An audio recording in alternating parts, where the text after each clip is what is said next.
Dok, ilang araw po usually ume-epekto ang antibiotics for tonsillitis? Well, usually, when we start antibiotics, we expect response, which is one, better na yung pakiramdam, meaning nababawasan na yung pain sa throat, and yung lysis ng fever, 48 to 72 hours of treatment. Ibig sabihin, kung 3 times a day yon, at least maka-ano ka muna, maka 6 doses, at least to 9 doses, kasi kung 3 times a day, 6 to 9 doses, bago makikita yung defervescence ng fever, at saka yung lessening of the pain. Yan. So ano yung normal na ilang araw dapat Usually, magti-take effect 48 to 72 hours, dapat meron ng positive response. Bumababa yung lagnat. O yun, bumababa yung lagnat, at saka yung pain nababawasan na. And when we see, at least meron ng diminution ng, lumiliit na yung enlargement at saka yung nana ng ano. Pero kung masakit pa din after mga 3 days, 2 days, tas medyo same pa din yung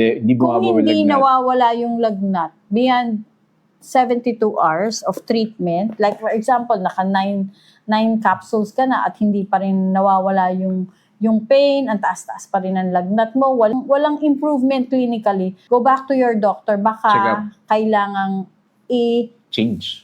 i-level up yung gamot. Pag may tonsillitis ba, ano yung mga pagkain na dapat iwasan? Wala namang bawal. Wala naman. Oo, kaya lang syempre, dahil nga masakit ang paglunok, you want softer, easy to digest na pagkain. Kasi isipin mo, kung matigas pa yung kakainin mo at hirap lunukin, hindi ka na makakain. Kasi nga, may hirap din ng swallowing, especially yung mga malalaki yung tonsils. Kasi nga, pag masakit pag lumunok.